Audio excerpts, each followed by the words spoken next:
It is 7 o'clock. Good to see you this morning. From Build Back Beaver to John Bon Jovi. Boris Johnson's closing remarks at the Conservative Party conference yesterday were full of gags and plenty of optimism to keep the Tory faithful smiling. Just how much substance was there in his speech? And did the Prime Minister come across as a statesman or simply a showman? We'll be asking his colleague, the Education Secretary, Nadhim Zahawi, in just a couple of minutes' time. Also this morning, the campaign to stop violence against women. I'll be speaking to Refuge Ambassador and comedian Joe Brand as demonstrations take place outside New Scotland Yard to call for action after the murder of Sarah Everard. And ahead of International Day of the Girl on Monday, I'll be speaking to the author, Candice Carty-Williams, about her new novel, delving into the lives of two teenage girls from different backgrounds growing up in London. It is Thursday, the 7th of October. And that's all, folks. Optimism abounds in the Prime Minister's closing conference speech, but fears for the immediate present as prices rise and benefits fall. A breakthrough for science, the world's first malaria vaccine could be rolled out to billions. I'm live in Kisumu in Kenya, where the world's first malaria vaccine is being rolled out, potentially saving tens of thousands of lives. Turmoil in Texas. A federal judge orders the state to suspend its new law banning most abortions. The rising cost of living. A warning that council tax may have to increase by up to 5% a year for the next 3 years. A powerful earthquake hits Pakistan. At least 20 are dead, more than 200 injured. A haven for the homeless. How double-decker buses are becoming a welcome stop for rough sleepers. As for the weather, warmer and mostly fine in the east, cloudy with rain in the northwest.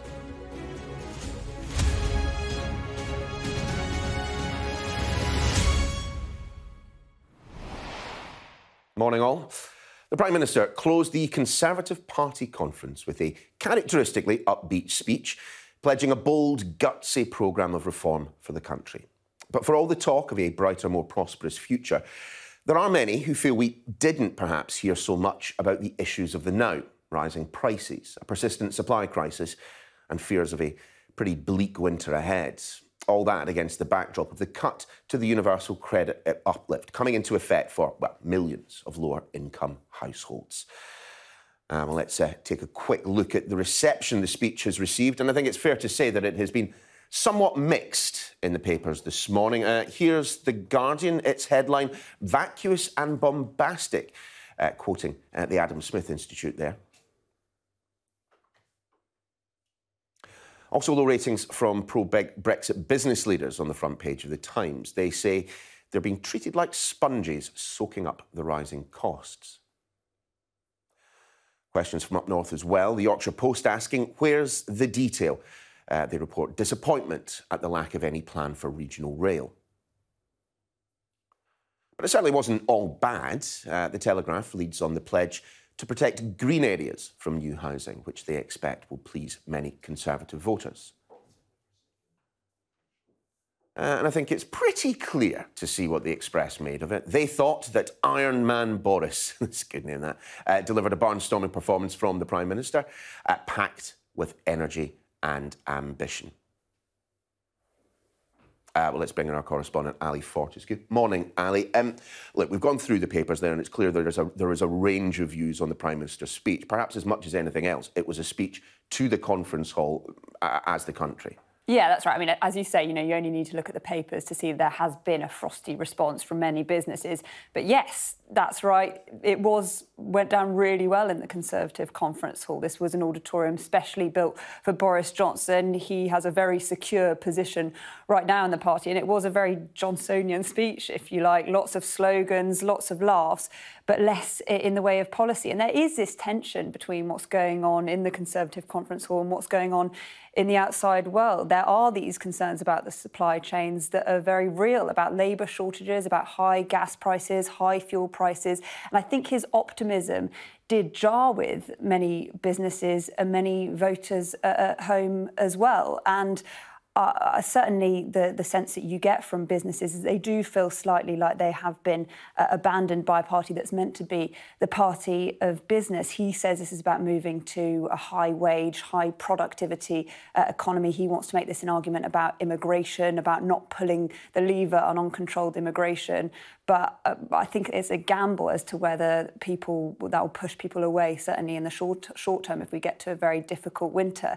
Have a listen to Torsten Bell here from the Resolution Foundation.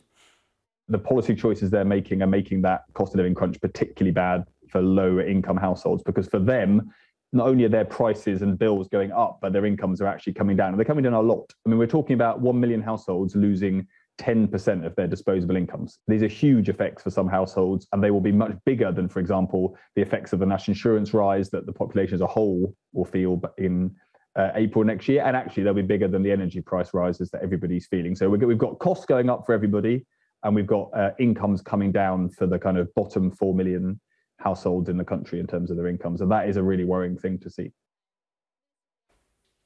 So let's try and put some metrics on all of this. Some polling has been done comparing the PM and the Leader of the Opposition.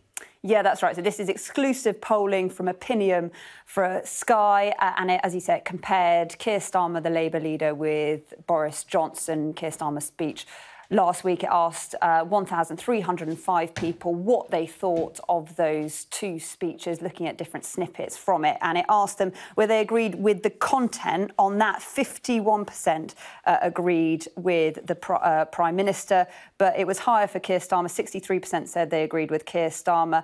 On whether each leader came across as strong, Keir Starmer again came out on top with 57% compared with 53% for Johnson. And when it comes to how competent each leader seemed, the Prime Minister scored 49%, whereas Keir Starmer polled at 62%. But the biggest disparity in the polling came on the question of whether each leader seemed like they cared about ordinary people. Just under 70% thought Starmer did, whereas under half thought that the Prime Minister did. And we know that Boris Johnson does care about these sorts of polls, so he may not be particularly pleased with the news that across all of the metrics here, Keir Starmer seems to have fared better.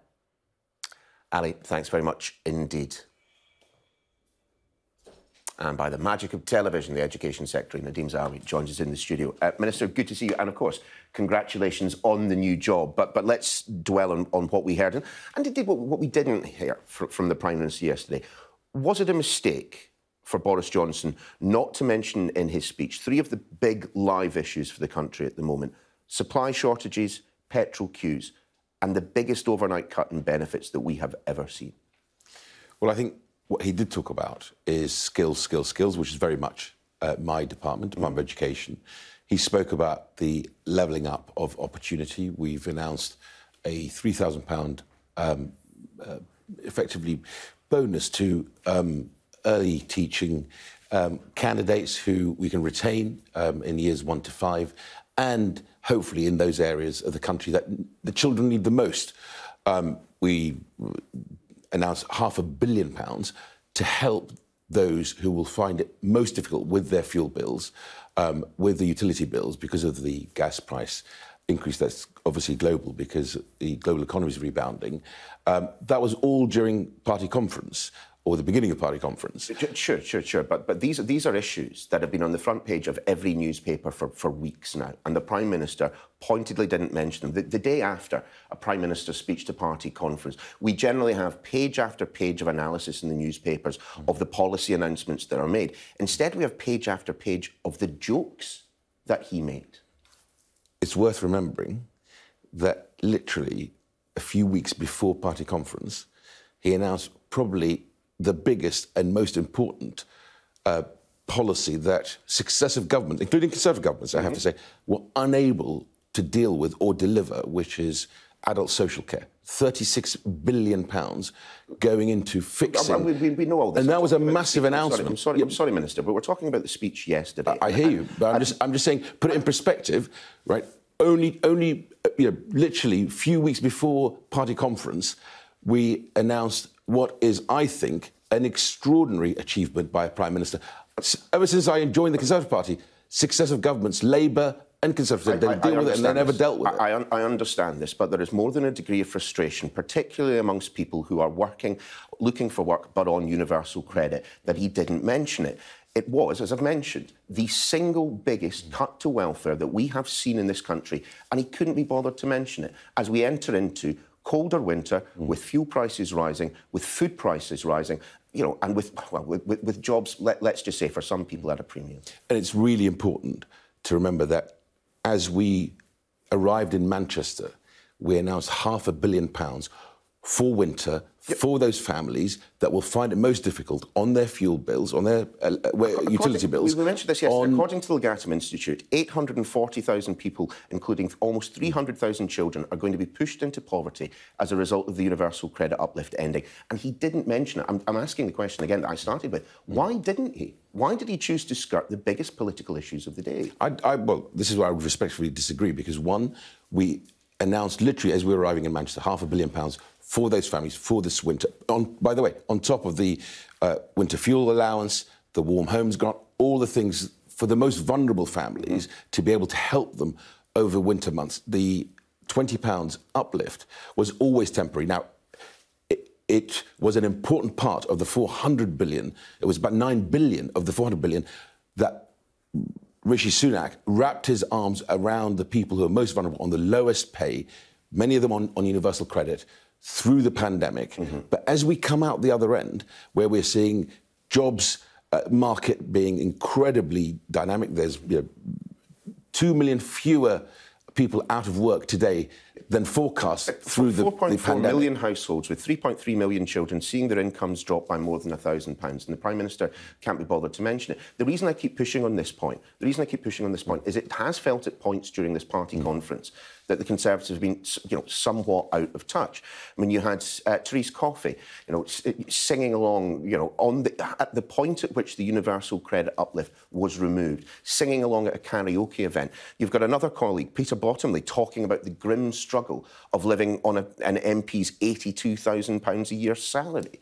I mean, where is the connection to people who are struggling at the moment? We had plenty of jokes from the Prime Minister yesterday, but where was he when some people wanted him to reach out to the poorest and some of the hardest working people in this country and reassure them that everything is going to be OK? And he glossed over it. Well, so where I'm sort of slightly hoping that, as well as quoting things like the £20 uplift, you would also quote that the national living wage has delivered £4,000 more into people's pay packets because of what Boris Johnson done. He could have made an announcement on raising the minimum wage yesterday. He didn't do that. But that's done there's a process to that. Indeed. But you didn't mention the £500 million which we announced as we arrived in Manchester for those same vulnerable families that will be delivered by their local councils, because they're the ones who know them best for their fuel bills, for their utility bills, and for their food needs. That's the same people who may fall through the safety net. Now, lots of other people. My job is to skill them, upskill them. We've got a lifetime skills guarantee that when I was the apprenticeship czar in the coalition government, if you told me there'd be a Prime Minister who will offer people at any age the ability to pull off modules, to reskill and upskill, and we would back them, I'd have bitten your arm off. But this Prime Minister's delivered that. But with that czar's hat on, look at the papers this morning and look at the reaction from the business community who, to a greater or lesser extent, feel that the Conservatives are not the party of business anymore. I mean, the boss of Iceland, himself a committed Brexiteer, says he's been warning about labour shortages for months with absolutely no response from the government. The Adam Smith Institute described the rhetoric from the Prime Minister yesterday as economically illiterate. We heard from the Conservative think tank Bright Blue, the public will soon tire of Boris's banter if the government does not get a grip of mounting crises. The polling that we have done shows that his speech outside the conference hall was less well received than that of Keir Starmer. Why is this party, a party that has long held its business credentials up as a reason to vote for it, on a warpath with business at the moment? Well, I don't agree with you. First thing I would say is we are the party of business. I haven't made these quotes up. No, you haven't. Let me just give you, my side of this. I met with the CBI yesterday, Tony Danker and Karen Balamoria, and we all agree that actually look at what we've done on seasonal workers, increased the number by 5,000, HGV drivers, increased the visa numbers by 5,000. But that visa bit is not the answer, the long-term answer. The long-term answer is you work with business. Let me try and bring it to life for you.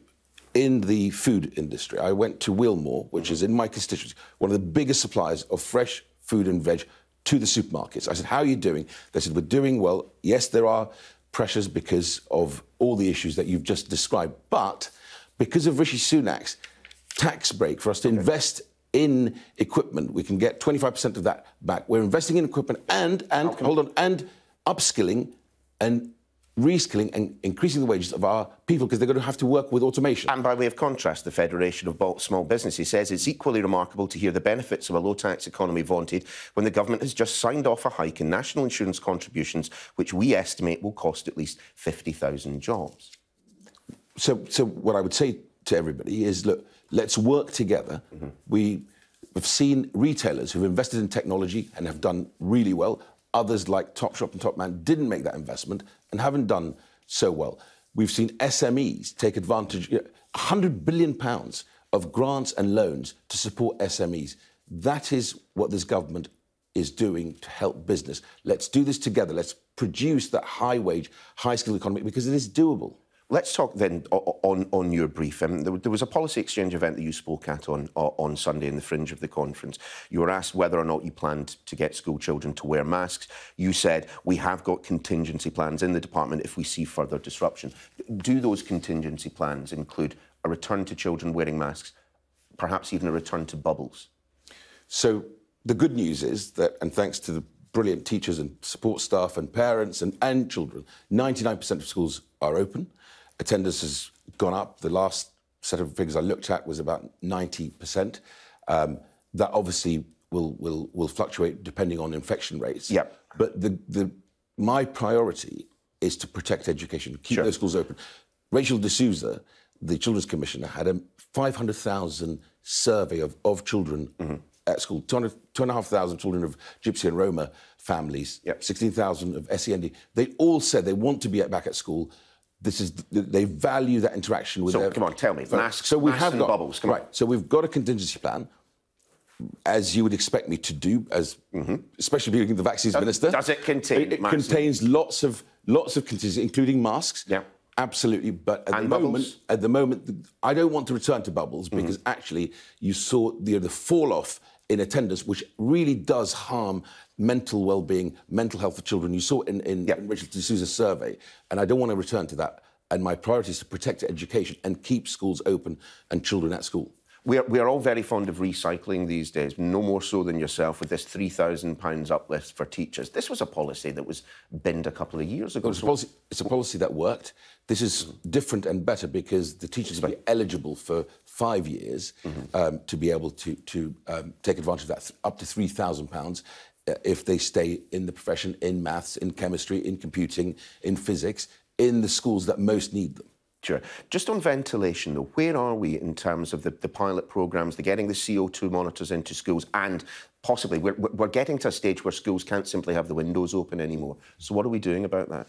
So we're getting 300,000 CO2 monitors into schools. The last time your predecessor spoke there, he talked to me about that. Yeah. Have we not made any progress? No, we have. We have, absolutely. They're going out by the end of this month. We would have the real uplift in those numbers into schools, really important. We're also looking at ventilation and how we make sure that schools have access to ventilation. How might you do that? How might you do that? There's lots of technology. And we're but how might you ease their access to that technology? Are we talking about kind of the central government buying it? Are we talking about grants being given to schools? So I'm looking to buy a quantity and then also create a market that schools can access if they need them. Excellent. Very, very briefly, on your old brief, the Vaccines Minister, story that appeared yesterday, did France really steal 5,000 doses of the Pfizer vaccine from us? I can't possibly comment. Yes, you can.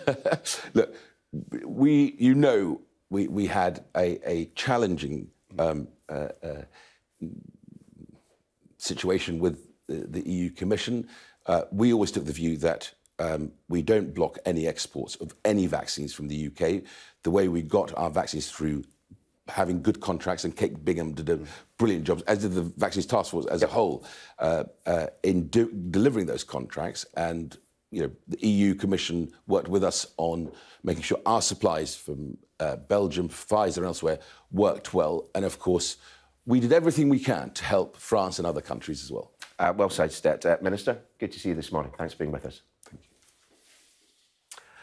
you. Still to come on the programme this morning at 8:05, we head to the other side of the chamber to find out what Labour made of the Prime Minister's conference speech. The Shadow Child Poverty Secretary Wes Streeting. Then at 8:15, I'll be speaking to the comedian Joe Brandt, who will be joining domestic abuse charity Refuge at New Scotland Yard today, protesting against violence by police officers on women. At 8:45, I'll be speaking to a member of the Parachute Regiment on what leadership in the Army really means.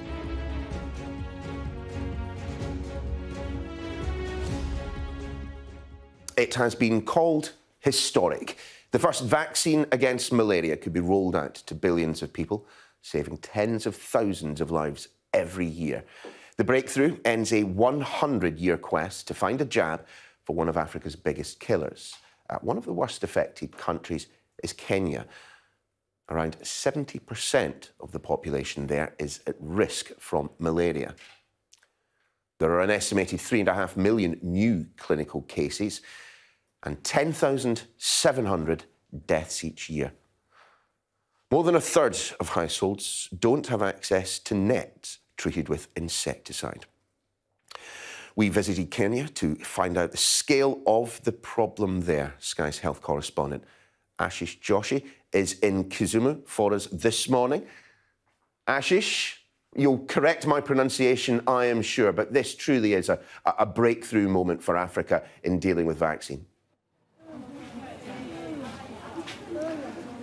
I'm here in the Kisumu County Hospital where the mother and baby clinic is well underway, and you can see all of these mothers here with their very young children, with their babies, coming along for their regular health checks. And that's why this malaria vaccine, the first of its kind, is so important, because it can be incorporated into the children's immunization program. They come here when they're 6 months old, they come back when they're 8, 9, and then the 4th dose at 24, and it gives them protection. We've seen the impact this vaccine is having on this region where malaria is endemic. The children's ward, which might normally be full of very sick or even dying children, is practically empty. There were 3 children in there yesterday. They are all very close to being discharged. We have here Mother Naomi and her son Ruel. Ruel is about to have his 4th dose of the vaccine. He doesn't know that yet, but I'll let the nurse administer his vaccine. But let me tell you just what an impact this vaccine is having here. This is an area where the World Health Organization decided to use as a pilot to see how effective this GSK vaccine would be, the RTSS.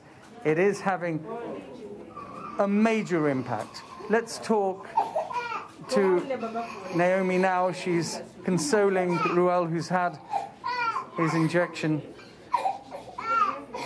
Sorry, baby. Oh, he's a brave little boy. He's a brave little boy. Oh, sorry, Ruel.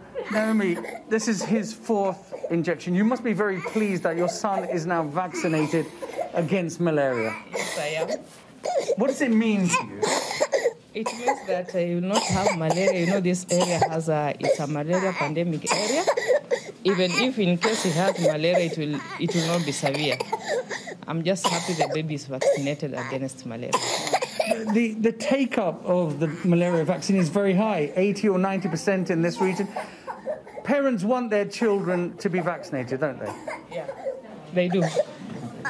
And that's one of the successes of the pilot program, is the take-up. 80 or 90% people here, African parents, want their children to be vaccinated because they know this does offer them a future free from a killer disease. I think, Ashish, parents up and down the country just shared the pain of that mother there. We've all had to take them for vaccinations, and we know how it can be. This, however, a fantastic story. We'll speak again throughout the morning. For now, Ashish, thanks very much indeed.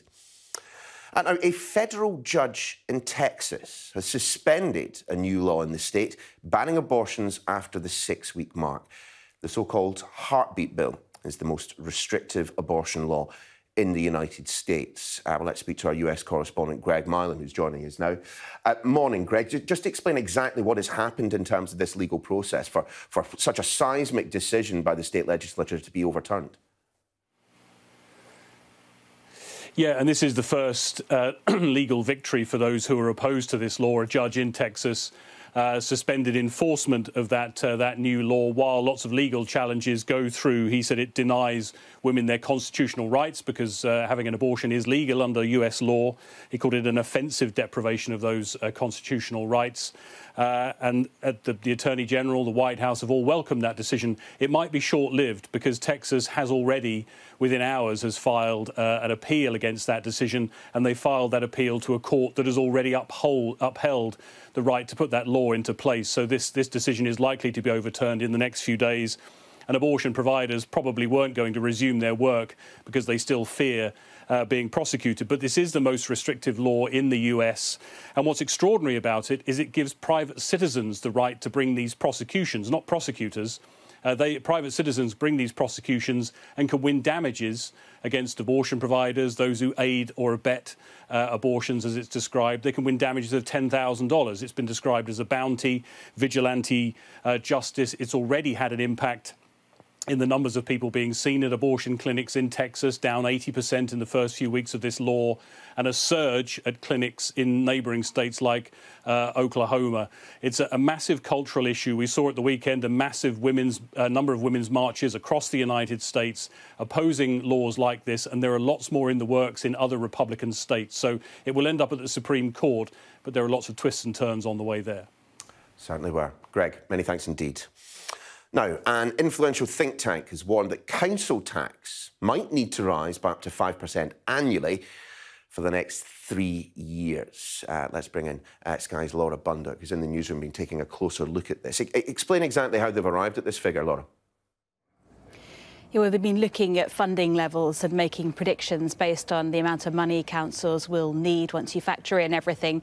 And the conclusion, basically, from those researchers at the IFS is that if you take into account that 5% tax hike, then that will mean all of us on average will be paying an extra £220 a year within the next 3 years. The researchers say that just to keep local council services running at pre-pandemic levels, council tax bills will need to go up by 3.6%, but take into account extra costs and the ageing population we have, and that's where they come to this 5% figure. They're also looking at the government's long-awaited reforms to social care and say that they're actually going to cost £5 billion, which is nearly treble the amount that's been allocated for. And it's not just a question of the cost, it's also about where the money will be spent. The researchers say that the local government funding system is hopelessly out of date and unfair. Now, the government says the government's allocated more than £12 billion directly to councils since the start of the pandemic, with more than £6 billion available to spend as they see fit.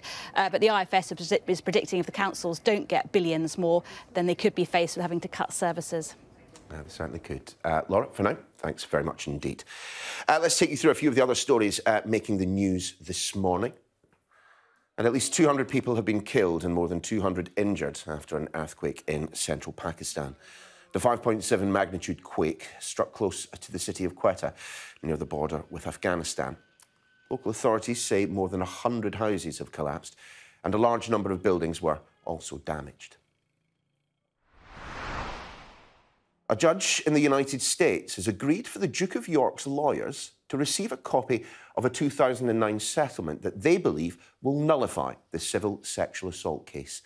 Andrew B. Bretler, who represents Prince Andrew, had argued at a previous hearing that Virginia Giuffre, who's suing the Queen's son for alleged sexual assault, had entered into a settlement agreement that would end her current lawsuit. Prince Andrew has denied all the allegations. A Brighton and Hove Albion footballer has been arrested on suspicion of sexual assault. The player, who can't be named for legal reasons, is one of 2 people taken into custody following the incident in the early hours of Wednesday morning. In a statement, the club says that it's aware that one of its players is assisting police with the investigation of an alleged offence. The matter is subject to a legal process, and the club therefore unable to make further comment at this time.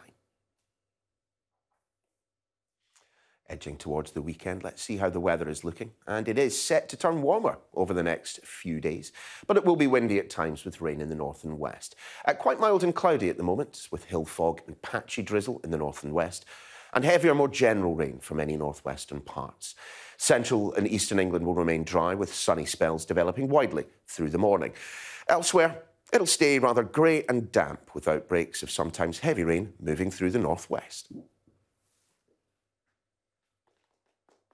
Still to come on the programme, I'll be taking a quick look back at the highs and lows of conference season with 2 former political advisers.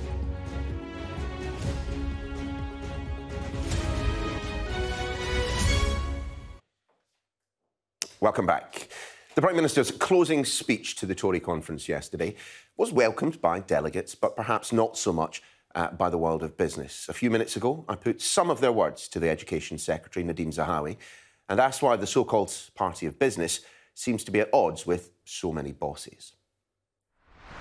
First thing I would say is we are the party of business. I haven't made these quotes up. No, you haven't. Let me just give you, my side of this. I met with the CBI yesterday, Tony Danker and Karen Balamoria, yep. And we all agree that actually look at what we've done on seasonal workers, increased the number by 5,000. HGV drivers increased the visa numbers by 5,000. But that visa bit is not the answer, the long-term answer. The long-term answer is you work with business.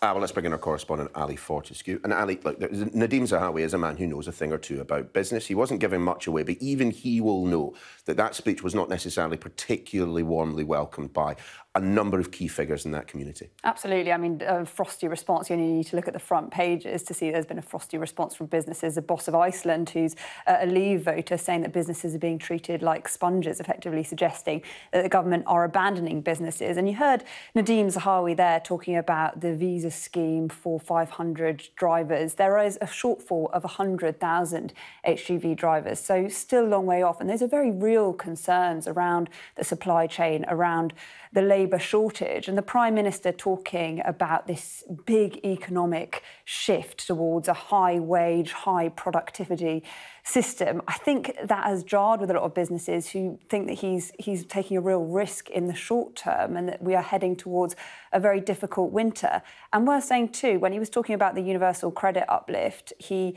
mentioned the £500 million that's been given to councils. That is significant, but that's going to be around £100 per person, which isn't the same as £20 a week that came with the universal credit. Well, Ali, for now, thanks very much indeed. Well, let's then think about not just the Conservative Party conference, but, of course, Labour and the rest of them. No shortage of talking points to go through. With the Observer's chief leader writer, former advisor to Ed Miliband, Sonia Soda, along with the former deputy head of policy at Number 10, under Theresa May, now director of Onward, Will Tanner. Lovely to see you both. I do hope you're both very well and not entirely fatigued at the end of party conference season. Sonia, to you first. We'll deal with the Conservatives latterly because, you know, our memories might be starting to stretch slightly of what actually happened at the Labour Party conference. I suspect that Sir Keir Starmer will have left that feeling relatively pleased.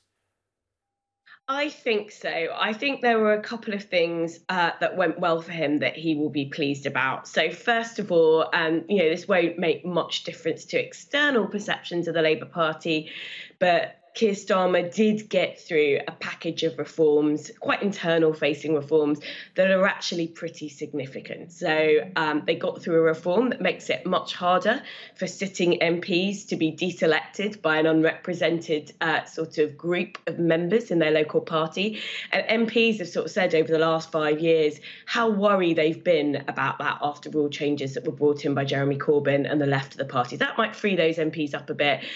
They've also increased the number number of MPs that it takes for someone to get on the member-wide ballot to become the next leader. So essentially, these are reforms that are aimed at weakening the left further and making sure that Keir Starmer can put country in speaking to the country before worrying about internal factionalism. So they'll be pleased about that.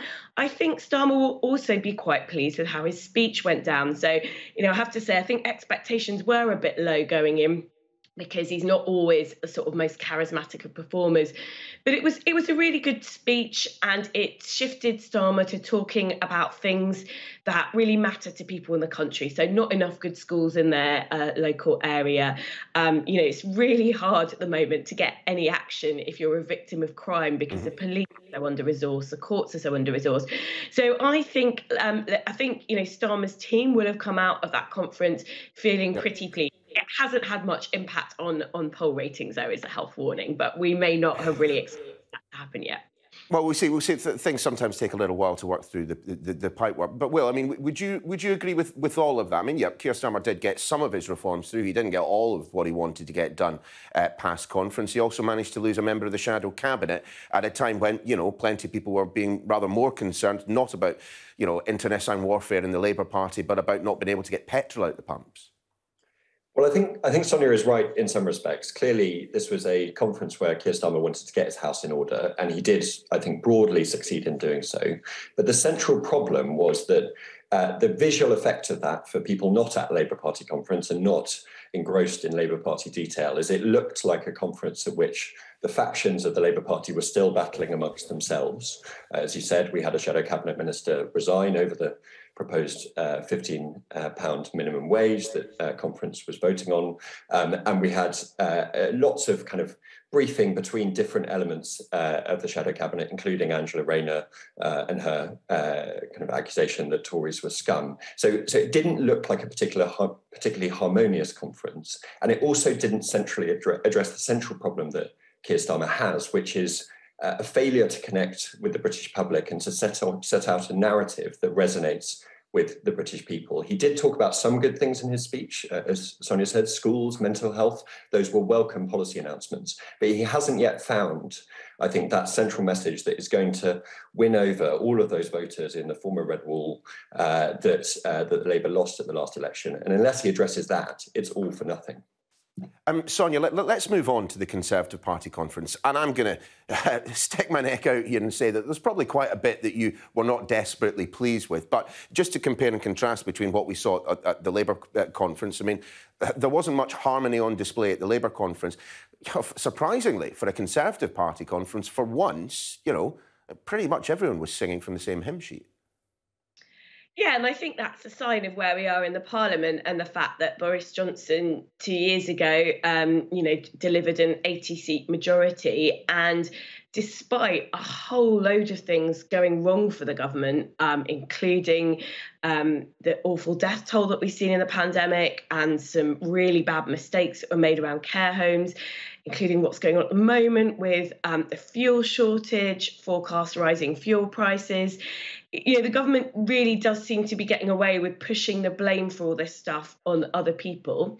And it hasn't dented Johnson's poll rating. So I don't think it's a big surprise that people were feeling inclined to swing behind their leader at Tory conference. You're always going to have much more factionalism in a party that's in opposition, where government still feels a long way off. So I wasn't too surprised by the difference in feel, really, of the two conferences in that sense. Well, though, let's focus on the concluding point of the Conservative conference and indeed the conference season itself, the Prime Minister's speech. We had Nadhim Zahawi on this morning. He talked a good game, but ultimately the Conservative Party cannot rebut the fact that at the keynote address in the speech of the conference season, the Prime Minister's address didn't deal with supply shortages, didn't deal with labour shortages, didn't deal with the universal credit uplift being rescinded. Well, look, this was a speech from a party leader to his party faithful. It was a general rallying his troops. It was a Prime Minister setting out his vision for the Parliament, and I suspect setting out a vision for the next election as well. So it wasn't an address to Parliament. It wasn't a kind of detailed policy announcement. And I think we need to avoid assuming that it should be the latter, because ultimately this was the Prime Minister talking to his party.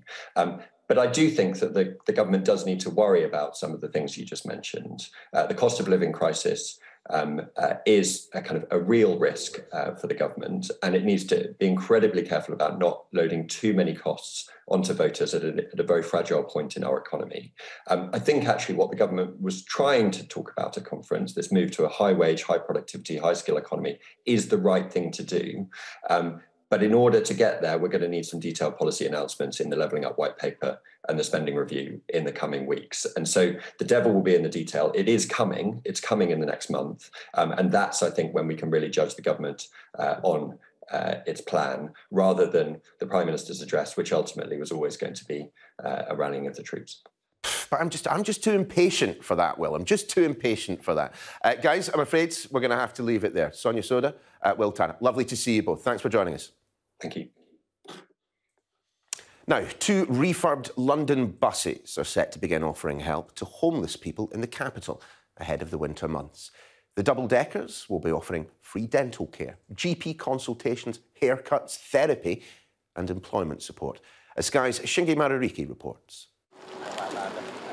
One of London's most famous modes of transport is getting a fresh lick of paint. From today, these 2 double-decker buses will become havens for the homeless, providing them with vital skills and services. From haircuts and shower facilities to help opening bank accounts if they need them. It's the brainchild of Change Please, an award-winning coffee shop and social enterprise. The buses are a pragmatic way of providing these services because they are quite big, they're double-deckers, and it means that we can bring those services directly to people who need it the most. Our buses look the same as other normal London buses, so it's really trying to normalise the service to make people feel comfortable in our space. I've been through a lot, and it's like, I mean, a lot. If we had 2 hours to, I mean, that wouldn't even be long enough. You would be just, I mean, I've been broken from front to back and up and down, and it's been bad. One person who has already seen their life changed by the organisation is Thomas Noble. An ex-offender deported from the US, he arrived here with nothing before he joined their training course, becoming a barista. You go into a GP or something, and you're off the street. As soon as you walk into a GP, people are going to look at you like, you know? I mean, and that's not a good feeling for anybody. There will be no judgment. You step on that bus, they got you. This used to be a standard London bus, but now it looks very different. Driving for Change is an initiative providing dental services, GP consultations, therapy, and more. Its aim to support thousands of people sleeping rough in London. The tools you have at your disposal, you know, they're not great. You've got a drill, you've got a mirror, it's metal, it's not nice. So you've got to do a lot of emotional work, and you've got to try and make the space as nice as you can and really try and connect with people. Try and make sure that they feel they're not being judged. When these vehicles hit the road, they won't just be brightening people's smiles. They'll be helping them turn their lives around, one step at a time. Shingi Mararike, Sky News. Some interesting pictures to bring you. Just a warning first, though. There is some flash photography in that which we are about to show you, which is the man with the golden star. Daniel Craig has been awarded a star on the Hollywood Walk of Fame. Can't believe he hadn't had that already, actually, following his final outing as James Bond. During his acceptance speech, he said that it's been an absolute honour to be walked all over in Hollywood after having his star appropriately unveiled at a location with 007 as its address. The actor is the 2,704th recipient of the prestigious honour, joining the likes of fellow Bond alumni Sir Sean Connery and Sir Roger Moore. Let me know why Daniel Craig is the best ever Bond on social, why you're right and I'm wrong in this break. Afterwards, we will be talking about the tensions between China and Taiwan. They're steadily increasing, but what actually does it mean for geopolitics? We'll be chatting to a foreign policy analyst after this.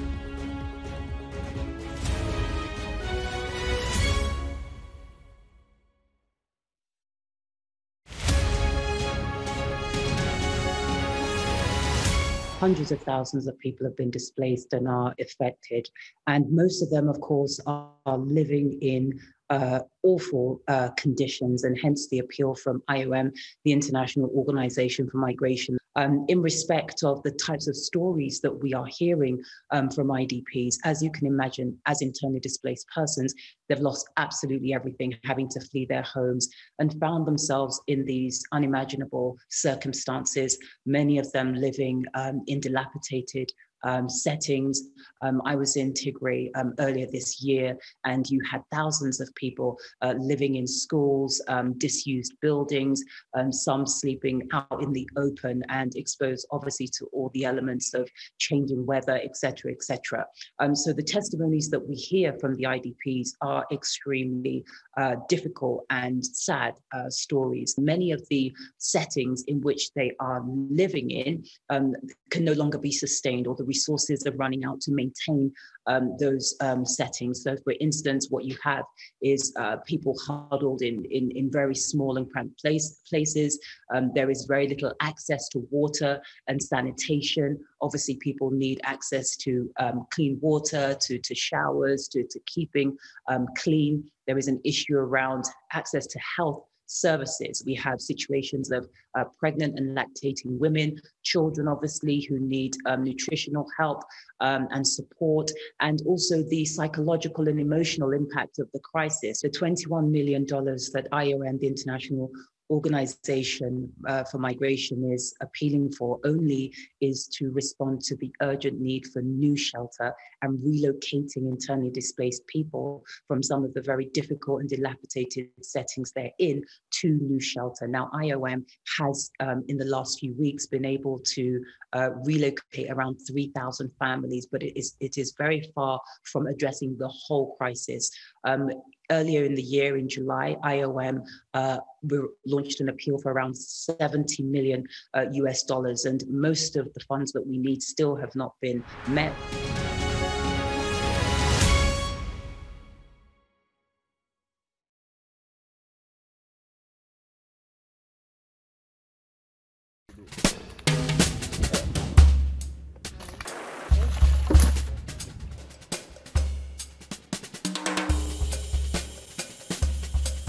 Cercando as áreas, limpando as áreas e progressivamente avançando com os plantios. Isso daqui é uma sentença de morte para os manguezais.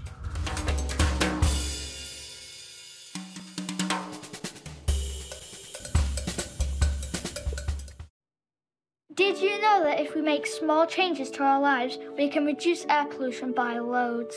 But how much? Exactly, loads.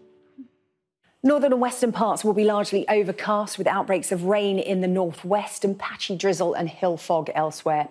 Eastern Britain, meanwhile, will be mostly dry with sunny spells. It's going to be warmer than it has been recently, but it will be windy for many.